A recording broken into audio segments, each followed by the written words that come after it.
Selamat pagi sahabat GWS TV, salam berjumpa kembali.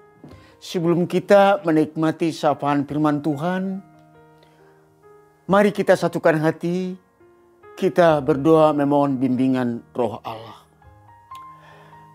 Kami bersyukur ya Tuhan, bahwa Tuhan masih menganugerahkan kehidupan yang baru kepada kami. Beri kami hikmat memahami firman-Mu, untuk menuntun perjalanan kehidupan kami pada hari ini. Amin. Saudaraku yang kekasih, firman Tuhan yang menyapa kita di pagi hari ini tertulis dalam Matius 7 ayat 22 sampai ayat yang ke-23. Demikian bunyinya.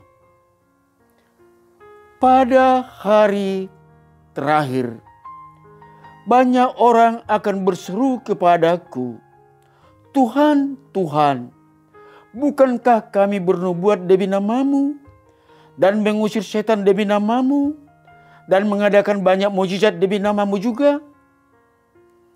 Pada waktu itulah aku akan berterus terang kepada mereka dan berkata, aku tidak pernah mengenal kamu. Enyahlah dari hadapanku, kamu sekalian yang melakukan kejahatan. Pada hari terakhir, yakni hari penghakiman, setiap orang akan dihadapkan di pengadilan Tuhan.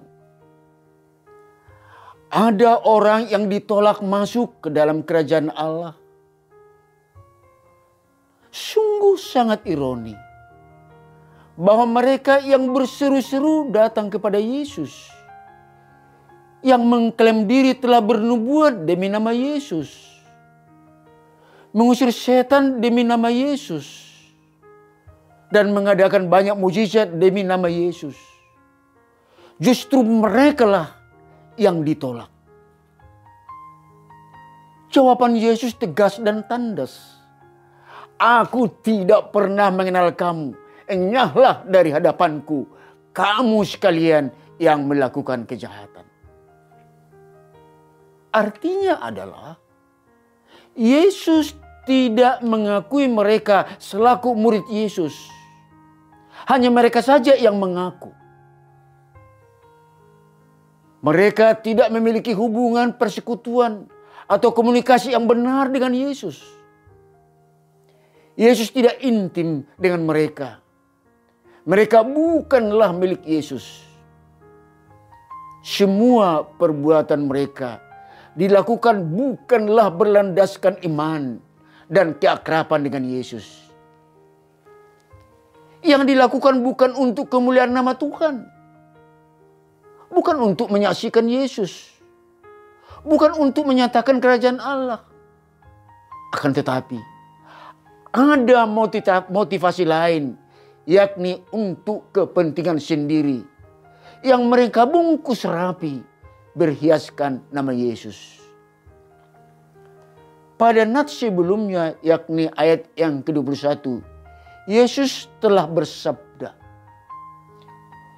bukankah setiap orang yang berseru kepadaku, Tuhan, Tuhan, akan masuk ke dalam kerajaan surga, melainkan dia yang melakukan kehendak Bapa-Ku yang di surga.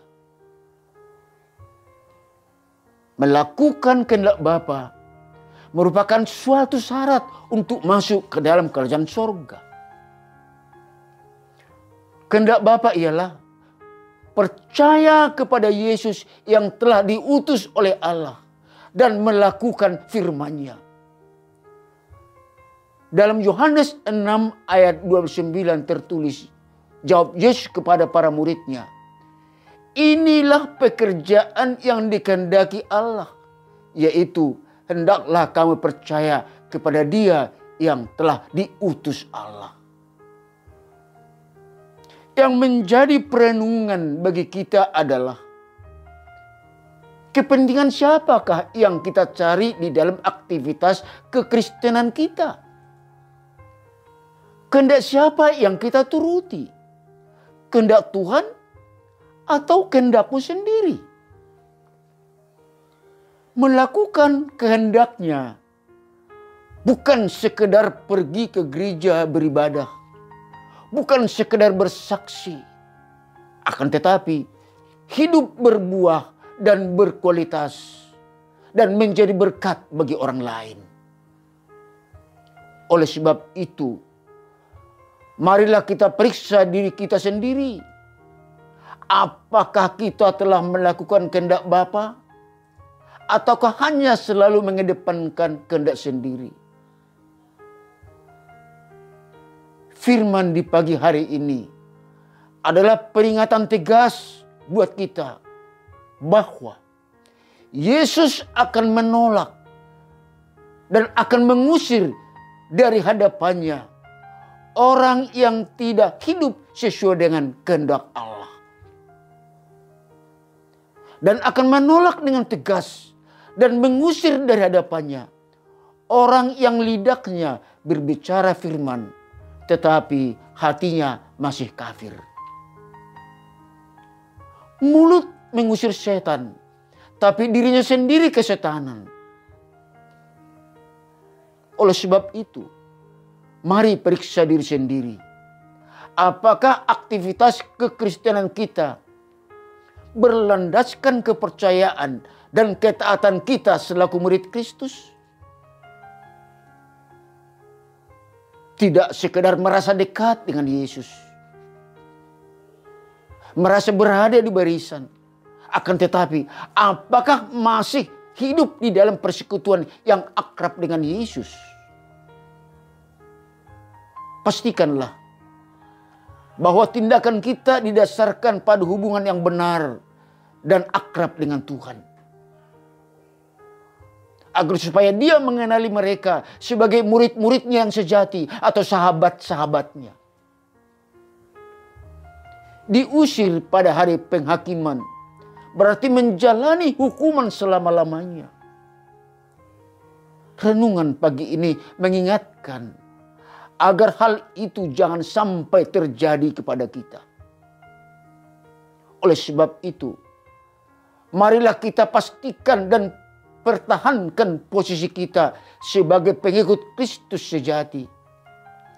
Kita tetap hidup di dalam persekutuan yang akrab dengan Yesus, yakni sebagai murid sejati, sebagai milik Kristus. Hidup di luar persekutuan dengan Yesus berarti hidup tanpa berkat.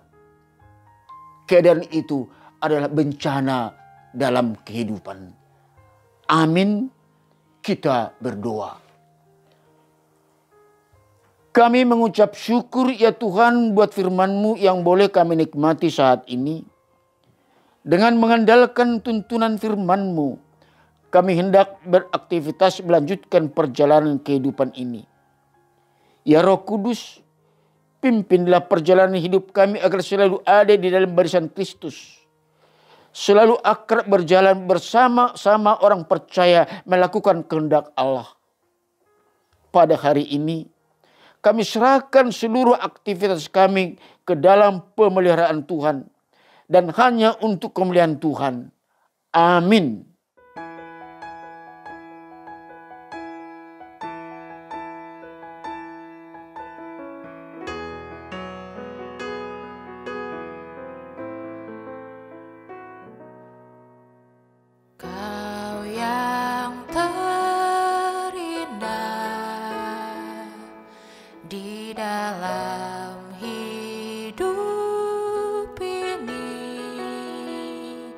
Tiada Allah Tuhan yang seperti Engkau, besar perkasa penuh kemuliaan.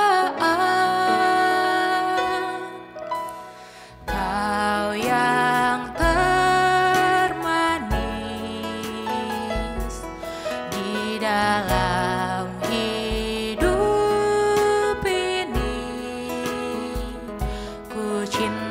Kau lebih dari segalanya, besar kasih setiamu kepadaku.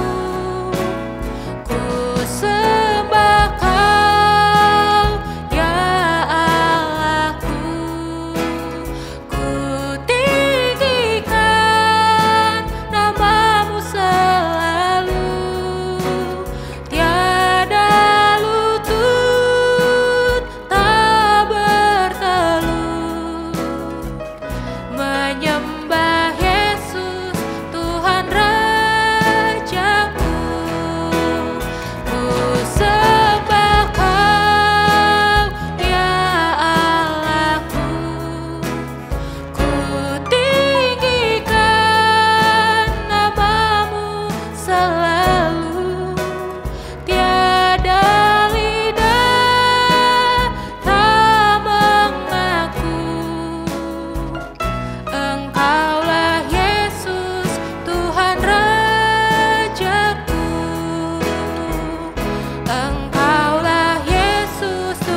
GKPS TV.